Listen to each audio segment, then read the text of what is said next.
From the cobblestones of the Ghetto in 18th century Frankfurt, all the way to the influential corridors of Europe's superpowers, there exists a family whose legacy resonates across generations as pivotal figures in global finance. Across centuries, this family has ascended to hold a central position in the world of banking. We're of course referring to the Rothschild family. Their name was intricately linked with nearly every significant global event across almost 2 centuries. They've been present during royal coronations, governmental formations and dissolutions, and pivotal moments in world history. Some individuals even speculate about the family's potential role in discreetly shaping the modern world, acting as a controlling force behind the scenes. Is this a family with a closet full of dark secrets? Or just a dynasty of brilliant business and banking minds that shaped the modern world? Welcome to a journey through time and wealth. Today we delve into the Rothschild family's legacy, exploring the thin line between myth and reality. From their 18th century origins to their modern-day influence, let's unravel the layers of this financial dynasty.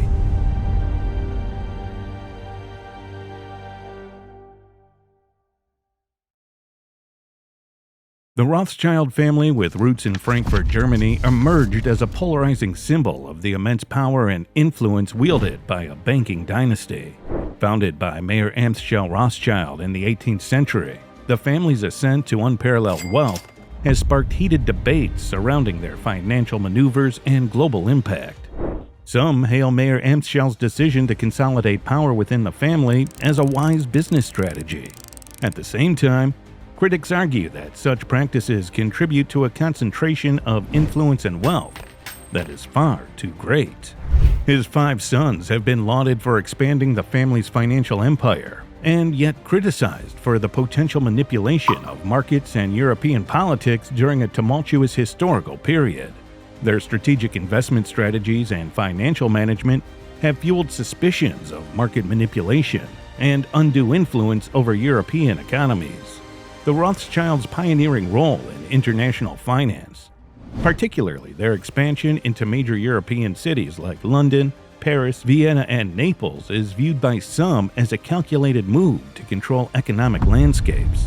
The family's involvement in infrastructure projects, including the construction of the Suez Canal, raises questions about the extent of their influence and the potential political ramifications of their ventures. Critics argue that such projects may have been driven by motives beyond business interests, further entrenching their controversial legacy. Diversification into sectors like hotels, media, transportation, and the wine industry has been celebrated for adaptability, but some would argue that this was more a case of consolidating influence across various sectors.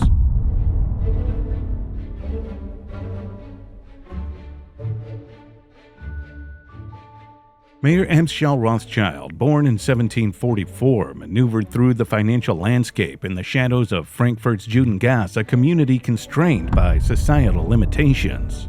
The 3,000 Jewish residents grappled with a life defined by overcrowding and severe restrictions.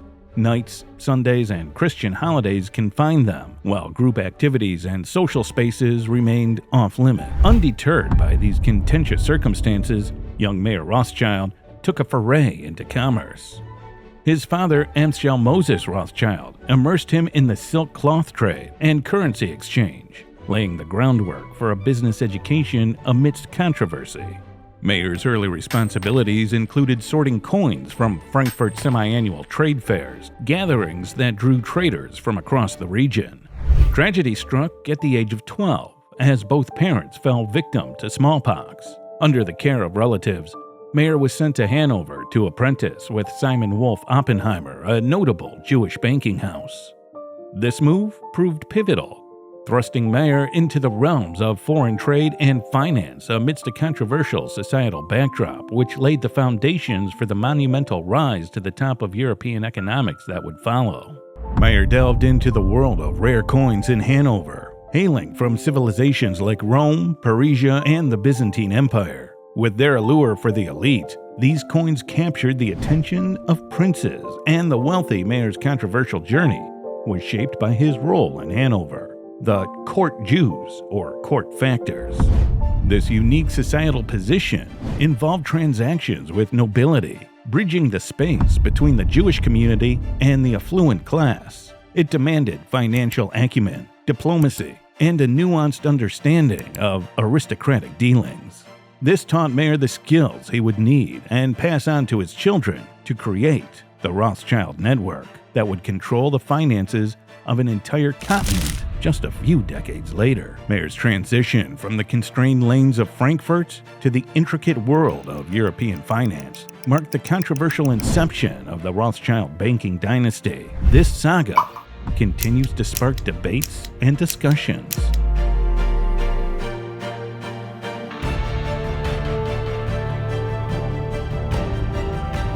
In the shadows of 1763, a 19-year-old Mayer Rothschild returned to Frankfurt, reuniting with his brothers in the world of trading, a business initiated by their influential patriarch. Guided by their patriarch's legacy in finance, Mayer began his career as a dealer in rare coins, showcasing his expertise in the field. Mayer's proficiency attracted the attention of Crown Prince Wilhelm of Hesse, marking the beginning of a significant turn in his career. Crown Prince Wilhelm had engaged in coin transaction with Mayer's father, leading to a business connection that extended beyond numismatic dealings. What started as a business interaction soon evolved into a significant partnership, drawing Mayer into the realm of financial services beyond coin trading. This alliance with the heir to the vast wealth played a crucial role in Mayer's rise within the European nobility, where conventional moral boundaries were often ambiguous. In 1769, Mayer Rothschild approached Crown Prince Wilhelm with a proposition to serve as the court factor or crown agent, a position associated with significant responsibility and privilege. This title not only acknowledged his services to royalty, but also allowed him to display the Hesse or Hanau coat of arms on his residence. It was a strategic move, transforming his home into a symbol that showcased his ties to royalty, bolstering his reputation and influence in financial circles. In 1770, Mayer married Gudel Schnapper, the daughter of a distinguished money changer and court factor. Their union resulted in 10 children, 5 sons and 5 daughters, who became integral parts of Mayer's family legacy. Despite the challenges of nurturing his family, Mayer remained committed to his familial bonds and the enduring Rothschild legacy.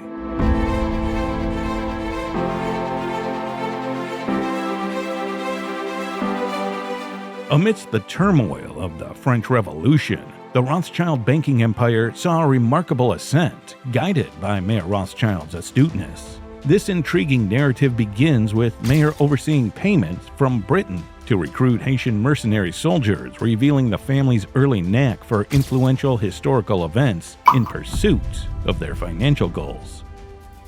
Approaching the 19th century, Mayer strategically positioned his sons in crucial European cities, Naples, Vienna, Paris, and London, not just expanding, but creating a pioneering cross-border banking network.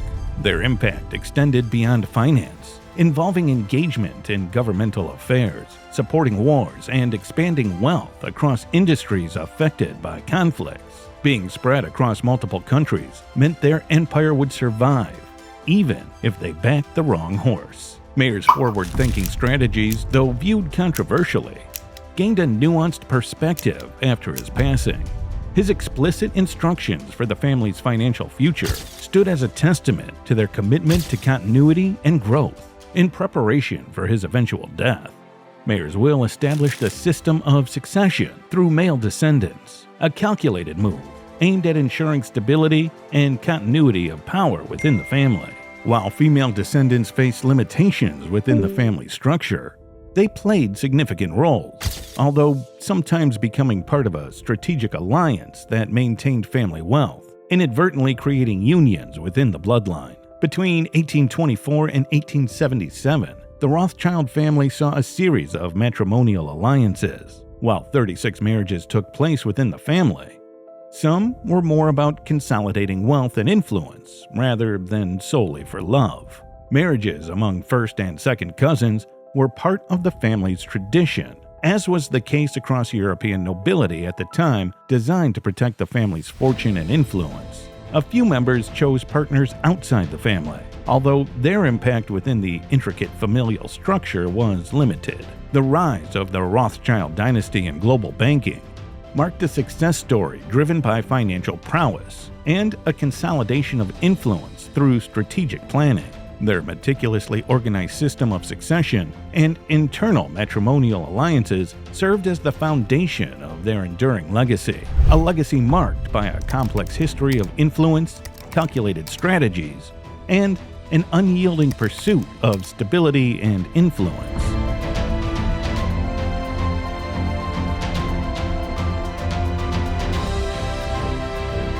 Nathan Rothschild, born in 1777, as the third son of the influential Rothschild family, navigated a path marked by remarkable success, intertwined with contentious accounts of his business dealings. Nathan was by far the most influential of his siblings, mainly due to his position in England, with Britain being the major superpower in Europe at the time.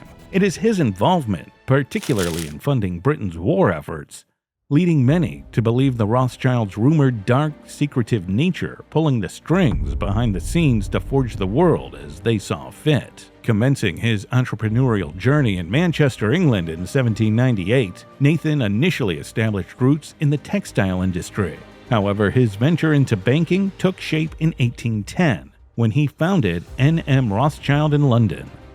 This long-standing banking institution, steeped in historical secrecy, continues its operations today, boasting impressive figures as of 2022, reporting revenues of 2.97 billion euros, net income of 606 million euros, and managing assets amounting to a substantial 101.6 billion euros. N.M. Rothschild & Sons emerged as a significant participant in pivotal moments of crisis, particularly during the tumultuous Napoleonic Wars.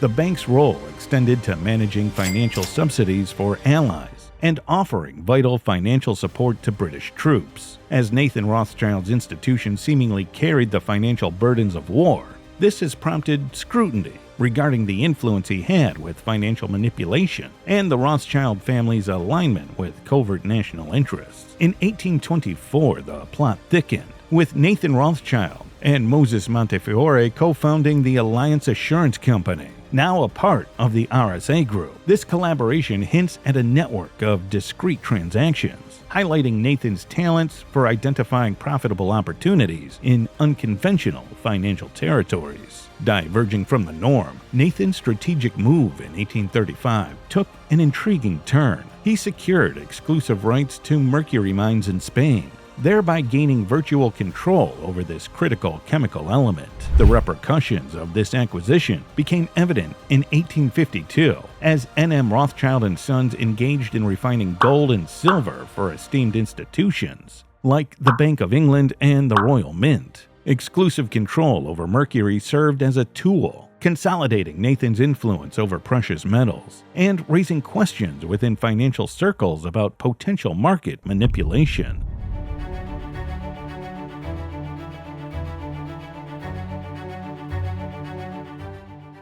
Nathan Rothschild also made moves to develop a philanthropic influence on the world, which the whole family embraced. The narrative surrounding the Rothschild family's contributions to benevolence and philanthropy reveals a multifaceted tale of influence and strategic maneuvering that spans Paris, London, and beyond. Nathan's strategic initiatives within London synagogues laid the groundwork for the United Synagogue, a collaborative endeavor that, beneath its charitable exterior, centralized the causes of smaller synagogues, concentrating power among a select few while promoting unity. This initiative masked a more concentrated influence, favoring the elite. As the Rothschild family's sphere of influence expanded, so did their purported commitment to societal welfare. However, their involvement in the construction of Israel suggests a more intricate narrative, intertwining aspirations for freedom with underlying influences. Their dedication to nation-building overlapped with a geopolitical agenda, subtly shaping the destinies of nations based on their concealed objectives. At the center of this complex story stands Louise, Nathan's youngest child, and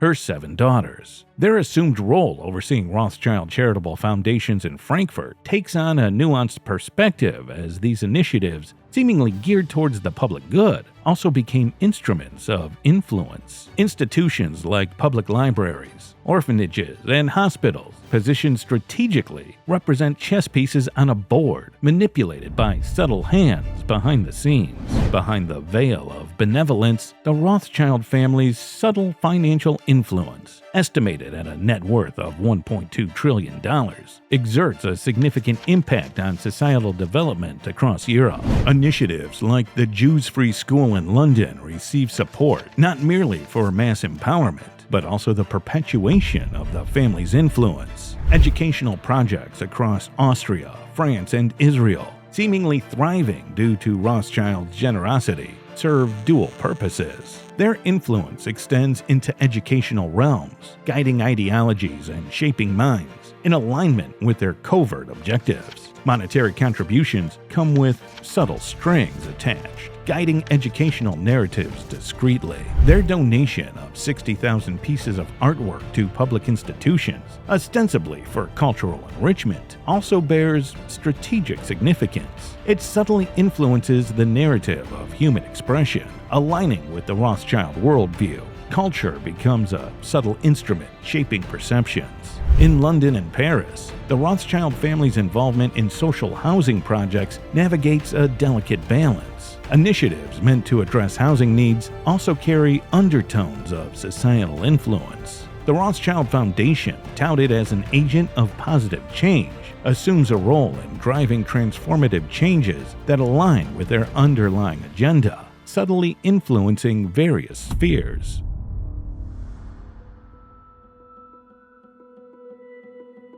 Amidst this saga of power and wealth, the once proud empire of the Rothschild family faced a gradual decline, crumbling beneath the weight of wars, political upheavals, and internal conflicts that stretched across a haunting century. The intricate financial tapestry of their empire started to unravel amid historical upheavals and geopolitical crises that marred the once flourishing legacy. The decline of the Rothschild dynasty commenced in 1863 as the Naples branch faltered, marking the onset of a series of challenging setbacks. By 1901, the Frankfurt branch faced closure, leaving a void in Germany due to the absence of male heirs. The 20th century cast a foreboding shadow over the Rothschild legacy. In 1938, the Vienna branch succumbed to Nazi occupation, forcing its closure amidst perilous times for Jewish communities. The Vichy government's actions in France during the war added to the tragedy, seizing properties in Bordeaux. Cultural treasures from the Austrian branch fell into the hands of the Nazis, leaving a regrettable legacy. A portion of these items returned to Austria in 1998, a bittersweet gesture tainted by history. The opulent Rothschild estates, once symbols of grandeur, faded into obscurity. By the 1970s, only remnants remained: the London and Paris branches, and Edmond Adolphe de Rothschild's Swiss bank. Even these faced challenges, such as the renaming of the Paris bank to Campagne Européenne des Banques in 1982 under Mitterrand's administration. Their tangible wealth dissipated over time, swept away by the currents of history. Despite the adversity, a small glimmer of resilience emerged. Despite operating independently, Edmond Adolphe de Rothschild extended support to his cousin, Baron David René James de Rothschild, 1942. Undeterred by past challenges, David revitalized the family's banking endeavors with Rothschild and C Bank in 1987. The turn of the century witnessed a symbolic reunion as the British and French banks, scarred by their individual trials, merged under the leadership of David in 2003. The intricate fabric of the Rothschild legacy began a cautious reweaving as family ties preserved against time's relentless march. In 2008, a significant consolidation occurred, a reorganization of holdings under a singular entity, a shareholder of Paris Orleans based in France. This momentous event united various strands of family businesses, a reunion marked by the echoes of the past, almost 2 centuries after the 5 sons of Mayer Rothschild wielded their influence across Europe. The Rothschild dynasty weathered historical storms and stood as a testament to resilience amid controversy and adaptation tainted by the enduring bonds of family legacy.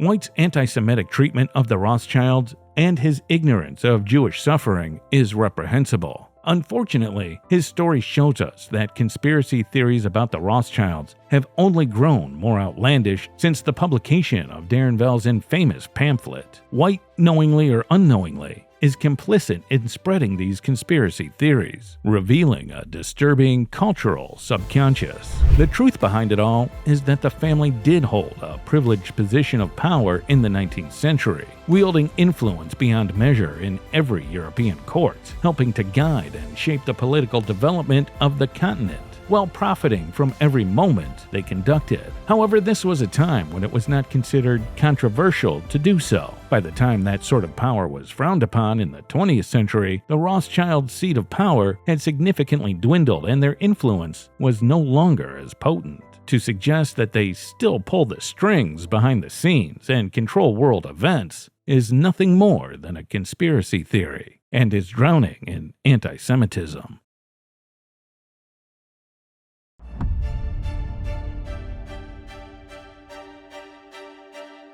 The Rothschilds have a much broader impact than most people, running banks throughout Europe and controlling some of the top pharmaceutical firms in the world. Large stakes in Goliaths like Google, Facebook, and Procter & Gamble entwine their financial entanglements with the daily routine of the modern world. However, underlying this opulent exterior lurks a well-guarded mystery: the mystery of their richest growth. The Rothschilds emerged from obscurity in the 18th century and placed themselves in critical European financial centers. They skillfully used insider knowledge and influenced events that moved the markets, gaining enormous wealth. The outcome of the Battle of Waterloo demonstrates their supposed ability to manipulate people. The alleged knowledge of the British triumph by Nathan Rothschild turned into a classic case, allowing market manipulation for private benefit. It exposed the family's unsettling talent for predicting and influencing financial movements. The Rothschilds are embroiled in a scandal that goes beyond money. Theories about conspiracies suggest that their role in financing wars goes beyond simple financial gain, with rumors of their starting or extending hostilities for their benefit, especially in the murky world of war profiteering. The Rothschild family is loaded and big on doing good stuff. They've been into banking for ages, but also throw serious cash at causes like education, healthcare, arts, and the environment. They've set up charity foundations, like the Edmund de Rothschild, backing education, science, culture, and social entrepreneurship. Are they saving giraffes? They're into wildlife conservation with the Rothschild Giraffe Project in Africa. Are they preserving history and art? Check. They chip in for museums and help save old buildings. When disasters hit, they don't just sit back. They've thrown money at earthquake relief in Haiti and Japan and helped out Syrian refugees. Despite the controversies around their wealth, their good deeds have made a positive dent in many areas. There hasn't been any proof yet to substantiate the rumors that this family had dark, sinister secrets. It really does look like they were just incredible business people who, over 3 centuries, influenced Europe in a wide range of ways. Thank you for joining us on this journey through wealth and power. Don't forget to click on our next video to uncover more secrets from history's most influential families.